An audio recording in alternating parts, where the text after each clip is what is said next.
Look at this stupid fucking Well, back at it again, huh? Look who it is. A dang monkey. Shut the fuck up. Bro, so lazy, he keep disappearing for no reason. Little bro really think he Corey for real. Hell no, man. What the fuck? Bro, come on, bro. Fucking dumbass nigga, where the fuck have you been, bro? Just a couple of weeks, man. It was just a small little break. It's just a small break. A little short break. What the fuck did this nigga just say? A small break? What the fuck, man? Yeah. Bro, come on, you're really hurting my feelings right now. You disgrace to your race? Fuck you, you stupid bitch! Kill yourself, you dumb motherfucker! Get back in your fucking hole where you belong! I'm sorry. I'm sorry. Okay? Now let's just get to the video I'm about to upload right now. Broke nigga alert. Okay, I'm uploading. Listen, look, it's recording right now. Bro lost his persona again. Yo. Okay. Okay, now can you be quiet? Let me upload. Thank you. What's good, baby? In this video, we're gonna be talking about times that I got in trouble. You know, we've all been in trouble at least one time. Nobody's a goody two-shoes in this world, especially in this generation. So, you know, let's just get straight to the video. No introduction, no nothing. Now, the first time I've ever gotten in trouble, it was very, very dumb. I was about 4 years old, and my dumb I decided to pee inside of a cup. Listen, I saw people do it on TV. I thought it was something people do. You know, I knew how to use the bathroom and everything. I was 4 years old. I was actually potty trained. But myself, I was like, all right, how about I take these little tiny cups that I'd be drinking apple juice and water out of, and then just pee inside of it. And that's when I got my butt torn up for that. It was like, you don't do that. What are you doing that for? What is wrong with you? And like, I thought it was just a normal thing. You know, I get all my ideas from what other people do. And not monkey see, monkey do, none of that. I just like, I take the idea and I'm like, oh, so this is something that people can do. I'm basically like an alien. If an alien was just sent to Earth right now to like just learn how humans live, it would do what I do. Listen, it's just learning how to live. It's literally monkey see, monkey do though. But I'm not a monkey, and I'm not copying. I'm just, you know, making my own idea. Now, let's get to the second time I got in trouble. This time is gonna be a little story time. So, I'm in the second grade, and I had this friend. His name is let's just call him Franklin. So Franklin and I were bad kids, okay? In the second grade, we were very bad. We were very corrupted, and as meaning like we were very weird. No, like we had the minds of a fifth grader in second grade, and I'm not even lying. I literally knew what the was in the second grade. Yes, at 7 years old, I knew what that was. You know, kids now are looking at Skibbity Toilet, Phantom Tax, Kais and that. But me, yo, I was not living under a rock. I knew everything. Everything I knew was implanted in my head. Now, we was all corrupted and stuff. So basically, we was just like looking at this like big screen like TV, because in our cafeteria, there's like this TV that shows like eat your vegetables, kids, or do this or that. But this time it showed like a woman, and then like another slide it showed like police, and like we was like, oh, we're gonna shoot at the police, and it was like bow bow bow. And then when the lady come up, he was like, oh, it's a lady, and he was like, and like, you know, he was just doing like weird kid stuff. No, not really kid stuff, but like it was kid stuff. For me, it was. Then, you know, I don't know why bro just switched up out of nowhere, but this man went and told this teacher that I called her ugly, even though I did not. And the thing was, she went and she was like, who do you mean? Like, I was like, no, I wasn't. And it was probably because I was black. And she didn't believe a single word I said. Her white, wrinkly ass really went and told my parents. And my parents were heated. And I had to sit there and explain to them. I'm like, bro, I really didn't say that, bro. Free me. Free me. And then it was like, all right, we're going to go set up a parent-teacher conference. We went up there. What I say his name was? Franklin. Franklin was right there in the seat right next to her. And this man really sat there and lied on me, and I got in trouble. And my butt was really beaten. I will never forgive Franklin for that day. Franklin, if you're watching my videos, freak you, bro. And you lucky my parents watch my videos. Freak you. That's all I'm gonna say is freak you, bro. Because I can't say the actual word because my parents gonna kill me. Now, let's go to the third time.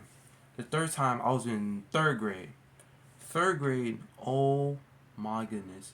Basically, there's a substitute teacher, right? And she was extremely not gorgeous in any way, shape, or form. And she was extremely mean. And she had this red lipstick. If you have a teacher that wears red lipstick, yo, do not trust her, bro. She's mean. She's doesn't listen, and she believes the first person that goes to her and tells a story. Now, she's over here hating on me, pressing me, and she was like, yo, why aren't you getting your work done? And I was a bad kid in third grade as well. I was getting my mom called to the school every single day because I would do something every day. But this time I really, really messed up. So I I was just like, cause I was a bad kid. My desk was all the way to the whiteboard right next to the teacher's desk, and then she was over here pressing me, telling me to get my work done, even though I was. She was just getting mad at me for no reason. So then I was like, you know what? I'm gonna draw some attention to myself. So what I did was I took these papers, and I was like writing like, um, what's the way unalive notes on paper saying like, yo, I hope the dude with the small mustache kills me. I know his name. Don't call me stupid. I actually know his name. I just don't want to get I don't want to get cooked on YouTube. But I was like, yo, I want this dude to kill me. I want to run myself over with the car. And in YouTube, this was all this was all talk. I did not mean this. I'm not condoning anything. I am not claiming this. Nobody do this because that's actually kind of crazy. And I made like 10 papers, and then I laid them out on my desk perfectly so she could see them. So then I could draw attention to myself. And I was like, all right, no, because what I was thinking, I was like, yo, if I wrote these down, maybe she'll stop being so mean. That didn't work. Trust me. When she saw those, she was like, and then she went to my what is that called? My counselor? Is that a counselor? Because basically I was like in school therapy because I was a bad kid, and like, yeah, basically she was my counselor, and she immediately showed my counselor, and my counselor was like, what? And they went and told my parents. So I was in like the counselor's class, and they had like laptops and stuff, all like sat out, and we was over here playing Snail Bob, and my mom. That's when my mom pulled up. She pulled up and she was like talking, and then another thing, it was looking through my desk, and I found this little notebook because at the third grade I wanted to be a rapper, which I changed my mind about that. I cannot make a single bar, but they found my notebook. It's like this little green tiny notebook that like it would have like certain drawings and stuff, and then certain kind of bars and stuff. But then this specific page, I don't know how they found the page. The page is like right in the middle, and in the middle of a notebook, you cannot find that stuff in there. But somehow they literally found the page, and it had like this stick man with a bandana on, with a bandana and like a mask on, and he had like a gun pointing at like a gas station, like a 7-Eleven gas station, and it was like Pop Tart money on the floor. And then she was like, Solomon was drawing this in class, and I don't know if he's going through anything or something. And I was like, you should really check that out. And just yapping, bro, just yapping about it. And my mom was just looking at me. She was like, like she really acting like she really cared, even though she knew that she wanted to beat my ass in her head. and she really did. So then we get into the car because I get picked up early, and I was like, Mom, can I go back to there tomorrow because they were playing Snail Bob?" And she was like, you're not playing no fucking Snail Bob." And then she was pissed off. My dad was in the car, and he was like, "Yo, you talking about you want to kill yourself and stuff? How about you jump out the car right now?" Now, YouTube, as I said before, I do not claim this. I do not mean this. All this is a joke. Even this is just a story, and none of this was meant. So then I'm like, "No, I don't want to do it. I don't want to do it." When I got home, yo, I was so scared, bro. I was so scared. And my dad was like, "Since you want to do that, you're going to get whooped all year." And I still remember that to this day. He said, "I'm going to get whooped all year." And I was like, "No, not all year." And he was like, "All right." And before he even decided to whoop me, he was like, "All right, when do you want it? Do you want it now or do you want it later?" And then he was like, "What room, what location do you want to be whooped at?" Because he let me decide. This man is calm. He is so calm when he's ready to whoop your ass, bro. But then when he grabs that belt and it lashes on your butt, he's a demon, bro. Like, it's not even funny, bro. But like, I was like, all right, I just want it now, and then I chose at the front. And then this man is just whooping me and whooping me. He's like, "I'm gonna get that demon out," because I have like very very biblical parents, and they believed like I was like possessed or something. That's why I wrote it. And he's like, "I'm gonna beat that demon out," and I was like, "It's a demon went out. The demon went out." He's like, "Where's it at?" And I was like, "It ran away," because I was in third grade. I was just yeah. Then yeah, and then that's basically the end. I got all my stuff taken away. The TV was out my room. My phone was taken. My computer was taken. All that was gone. Now, let's get to another thing. Another story that went in third grade. Another story that happened in third grade was this. Okay, so I was in the third grade, and basically we had like a book fair and all. And my mom gave me about like $20 to $10 to buy stuff. So I get to the school, and I'm looking. I'm like, let's see what I want. And I thought, I was like thinking in my head. I was like, yo, do I go to school first? Do I go to the class first, or do I go to the book fair first? And I was like, I'm gonna go to the book fair first. So then I decided to go to the book fair. Then I was just looking, and I got an invisible pencil. Now, keep this in mind. I got an invisible pencil. I never, ever in my life got to lay my hands on an invisible pencil before. Listen, I never owned an invisible pencil. All I did was see people with one. So I bought an invisible pencil, a book. I forgot what book it was.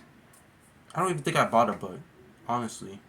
But invisible pencils, some rings, because I love rings, and then like some kind of jewelry. I don't think I bought any books because I was a little dummy.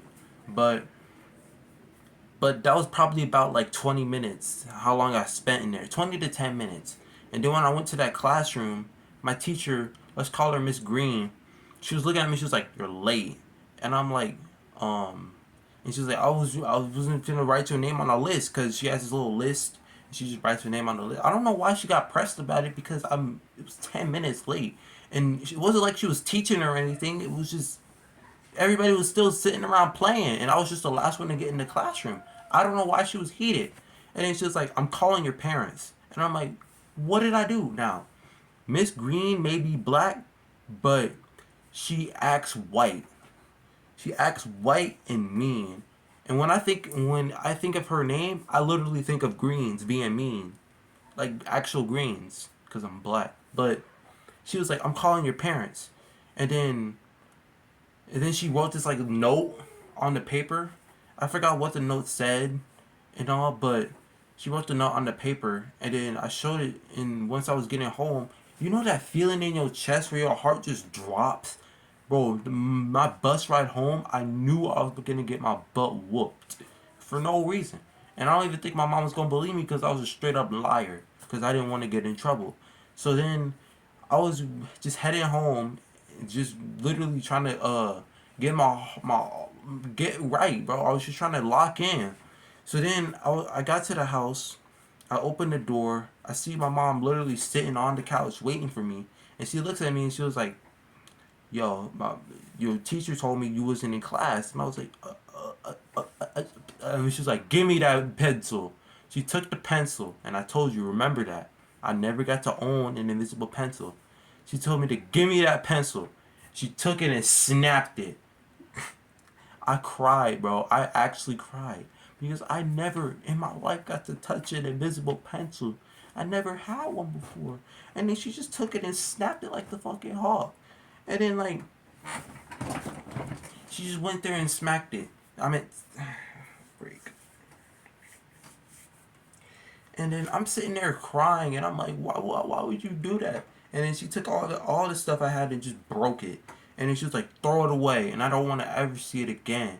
And then and I gave her the note, and she was like, and she read it. I forgot what the note even said. She might know, but then the next day, my friends was like, I'm gonna just think of a new name for my friends. We got Marco and Cameron. Marco and Cameron, they was like, yo, what happened to that note? Because they knew, and I was like, yo, I took that note, ripped it up, and burned it, because I'm him. And then, like, they was looking at me, and it was like, because they were black kids, but they were very, very suburban. And I'm suburban too, but I act hood because my parents they were raised there. So I take their stuff and it comes to me. So, and then this man, this man immediately goes to snitch on me to Miss Green. This dude was straight up opping. He really immediately went and snitched on me for lying. I literally was trying to sound hard. And then Miss Green went to me and she was like, oh, so you ripped it up and burned it, huh? I'm calling your mom again. Then I got my butt beat so badly I could barely even sit. And I'm not even hold you. She didn't use a belt. She didn't use an extension cord. She went outside and grabbed a stick. And that stick was so thin. It was like getting whipped with a whip. Literally that 1600 stuff. And my butt was in pain. I couldn't even hold. My shirt was like this. Like, I was literally looking like this. Cause, like, she hit me so hard with the whip, bro. I was in pain, bro. I was actually crying. And that's, like, the end of that story. Now, I might make a part 2, because this video is about 15 minutes long. So, yeah.